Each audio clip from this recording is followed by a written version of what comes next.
Salut Xavier, salut les amis de Petite Montre entre amis. Je m'appelle Stéphane, je vais vous faire aujourd'hui la présentation de ma montre qui est une Tiger Aquaracer automatique. Alors je vais vous la montrer. Donc là je vous ai fait un petit studio improvisé étant donné que je suis en vacances. Je vais essayer de vous faire une petite ambiance un peu militaire et un petit peu de plongée parce que malheureusement vu que je suis en Alsace, je n'ai pas beaucoup emmené de matériel de plongée avec moi. Donc voilà la montre. Donc vous voyez, c'est petit format, elle fait 38 mm. Donc je la porte sur un bracelet NATO essentiellement. Donc, avec le petit fond gravé, avec la référence dessus, donc WAF 2111-0. Donc c'est la référence de cette montre. Donc elle est étanche à 300 mètres. Donc moi je suis essentiellement sur des montres de plongée.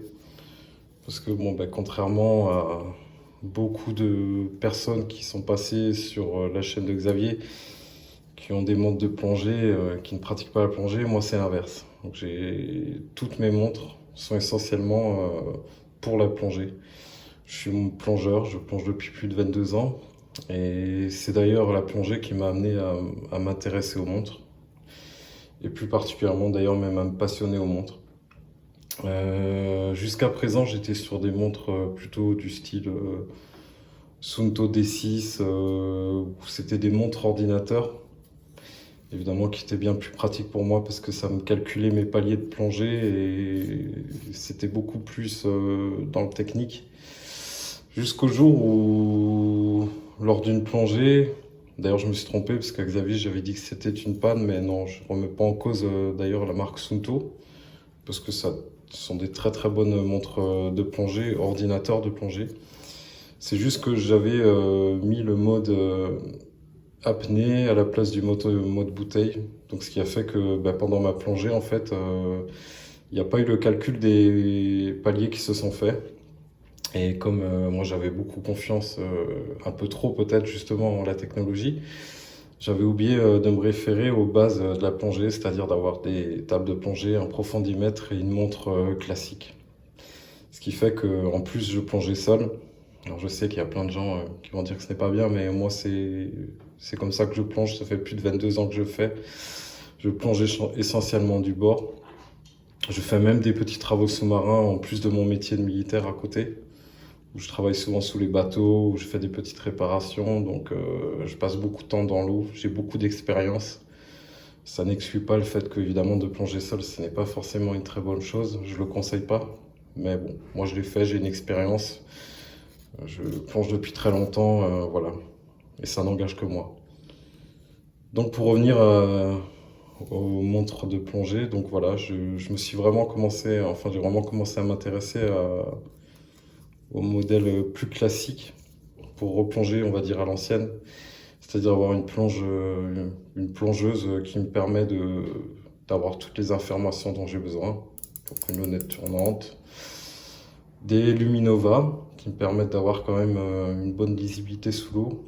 Et malgré la petite taille du boîtier, j'ai quand même une très bonne visibilité, ce qui me permet lors des plongées de ne pas être gêné par rapport à ça. Après, pour parler encore par rapport à ça, c'est que du coup voilà, je me suis remis un peu à plonger à l'ancienne, donc avec un profondimètre, la montre classique, calcul de temps, table de plongée pour les paliers, tout cela, voilà. Et ce qui fait que ben, j'ai commencé à avoir une obsession pour les montres de plongée. Et j'ai eu un grand cheminement d'ailleurs avant d'arriver à cette montre-là. C'est-à-dire qu'au départ, j'étais parti sur une Tissot Seastar que j'avais échangée contre une Beucha Lumitech qui était étanche à 1000 mètres avec une valve hélium, qui m'a amené finalement après à l'échanger avec une Longines Conquest parce que je trouvais cette montre très très jolie et magnifique et je voulais, même par sa simplicité, elle m'avait complètement plu. Et finalement, cette Longines Conquest, je l'ai échangée contre cette Aquaracer Tiger. Je pense que j'ai fait d'ailleurs une très bonne affaire parce que La personne la vendait, mais évidemment, il n'y avait pas de certificat de garantie, il n'y avait rien. Donc j'ai fait quand même authentifier par un bijoutier qui m'a bien confirmé que c'est une vraie, qui m'a refait d'ailleurs l'étanchéité de la montre. Et donc je peux être tranquille, je sais que vraiment là, j'ai vraiment une vraie Tiger entre les mains. Voilà. Alors je la mets avec les différents bracelets NATO, parce que j'aime bien changer de style. Ceux qu'on peut voir plus bas d'ailleurs. Je vais essayer de remettre un petit peu dessus. Donc voilà, on en a 5 différents au total. Donc le couleur sable, comme je suis militaire et que des fois je pars en mission. Vous avez le couleur vert qui me sert tous les jours au travail avec ma tenue, étant donné que je suis militaire, que je porte le treillis, donc forcément kaki. Après j'ai cette couleur blanche qui lui va très très bien, qui là c'est plus pour des petites sorties simples, ou ce bracelet NATO là qui est très joli aussi, qui se porte avec un jean ou avec d'autres abris.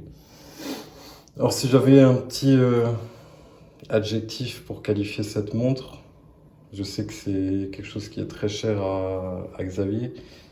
Ben, pour moi, ce serait vraiment, comment dire, profonde. Parce que voilà, pour moi, elle représente ben, déjà la plongée. Comme j'ai expliqué à Xavier, pour moi, une montre de plongée, tant qu'elle n'est pas allée sous l'eau, pour moi, elle n'a pas d'intérêt. C'est pas une montre de plongée. Je veux qu'elle ait été sous l'eau. Un sort de baptême, en fait. Voilà. Donc pour moi, voilà, profondeur, c'est vraiment ça, parce que ce soit pour son cadran, je sais pas si vous arrivez à voir, où on a cette sorte de petite quadrillage. Alors je suis pas assez encore pointu dans ce domaine pour vous dire exactement le nom, mais je trouve ça vraiment magnifique. Et au niveau des aiguilles, ben, je trouve, enfin voilà, je la trouve magnifique, vraiment. Je vais pas sortir le terme d'élégante parce que je sais que c'est un adjectif qui est utilisé, et même trop utilisé. Donc voilà, profonde, c'est vraiment l'adjectif que j'utiliserais. Et si j'avais une punchline d'ailleurs à faire, ce serait la Tiger Aqua Racer vraiment racée dans l'acier, parce que c'est un compagnon de tous les instants, que ce soit sous l'eau, en mission comme je suis militaire, il m'arrive de partir en Afrique, bon beaucoup moins avant, que je le faisais beaucoup plus, enfin beaucoup moins maintenant, et je le faisais beaucoup plus avant, parce que là j'ai quand même 22 ans d'armée et que je suis quasiment sur la fin. Mais voilà, c'est vraiment un compagnon idéal, et voilà, je pense qu'on peut rester sur ça vraiment, c'est cet Aqua Racer tracé dans l'acier, ça c'est racé dans l'acier, pardon, c'est vraiment le top.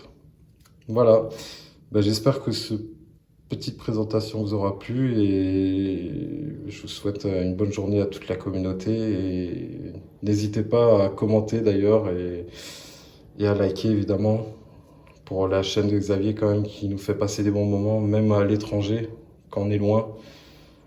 C'est un bon soutien, et pour les passionnés de montres, que l'on soit loin de chez nous ou près, on est toujours heureux de pouvoir regarder ces épisodes-là, et voilà. Donc si ma petite contribution a pu aider sa chaîne, j'en serai le plus heureux. Voilà, je vous souhaite tous une bonne journée, et j'espère que cette petite vidéo vous aura plu.